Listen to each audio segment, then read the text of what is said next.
This afternoon I will indeed present the full data set of MAGRIT, a double-blind randomized placebo-controlled phase 3 study to assess the safety of MAGE-A3 cancer immunotherapy as adjuvant treatment in patients with resected MAGE-A3 positive non-small cell lung cancer.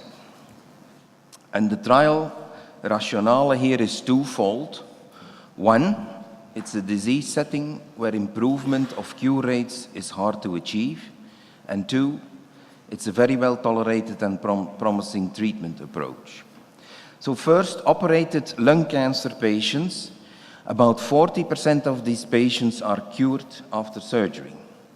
And in 2004, a large adjuvant chemotherapy study came out, brought adjuvant chemotherapy in our practice, and with that practice, the cure rate went up to 45%, but postoperative chemotherapy in lung cancer patients sometimes has important side effects.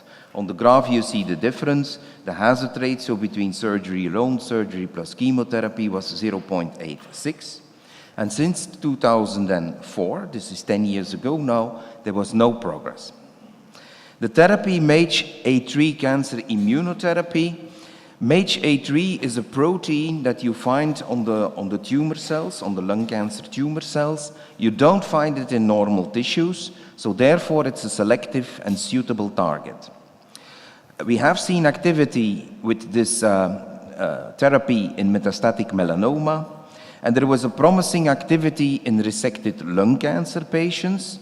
That's the second graph, where patients having the vaccine after surgery did better than the others with a hazard ratio of 0.78.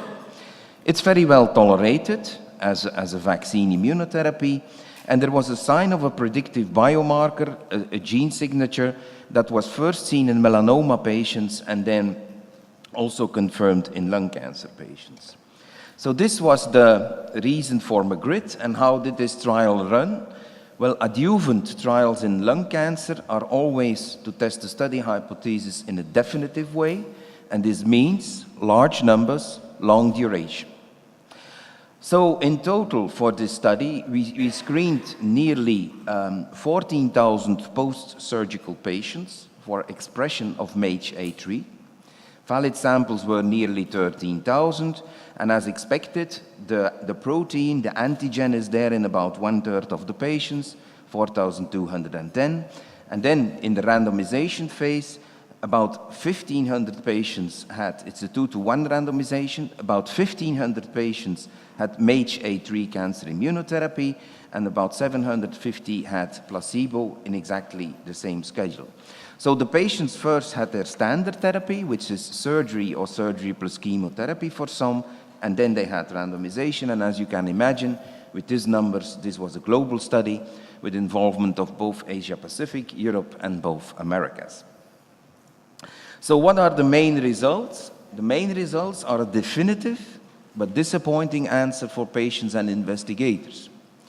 Because looking at the disease-free survival, which was the primary endpoint, the median disease-free survival was 60 months in the MAGE-A3 arm and 57.9 months in the control, in the placebo arm, and clearly these curves are very close to one another, and this is not a significant difference. So what are the implications of this large study? Well, it's hard to achieve any progress for operated lung cancer patients from where we are now. Adjuvant MAGE-A3 cancer immunotherapy did not improve outcome compared to the standard of care, which is surgery and adjuvant chemotherapy in some patients. And so since 2004, there is a failure to improve outcome in this setting, and we have seen other failures in recent years, personalized chemotherapy, use of EGFR blockers in this setting.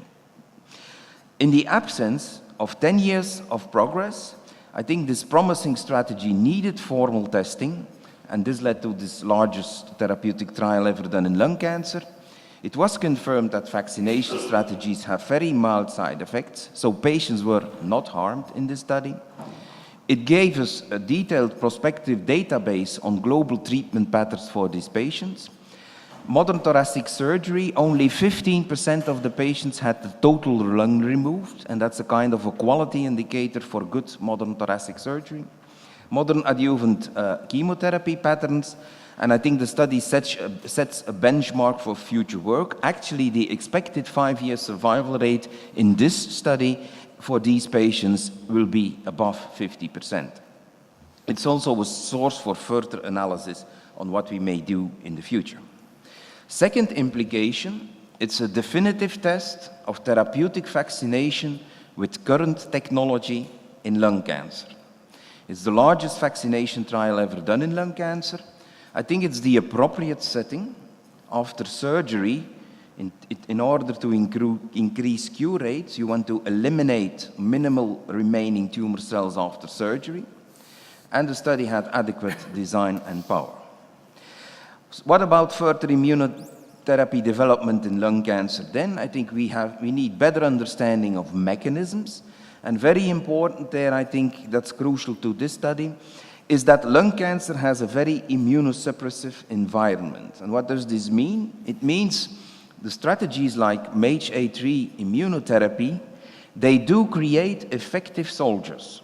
And these are antibodies that can kill tumor cells, T lymphocytes that can kill tumor cells. But the question is, do the soldiers act in the battlefield? And what I mean by that, these effective immune tools that you create, once they come in the tumor, they either do not enter the tumor or they are paralyzed when they are in the tumor. So the soldiers are there, but probably they don't act in the battlefield. And for that reason, checkpoint inhibitors, which are in the middle of our discussion also at this meeting, are perhaps of major interest because these are the agents that try to reverse that environment in the battlefield.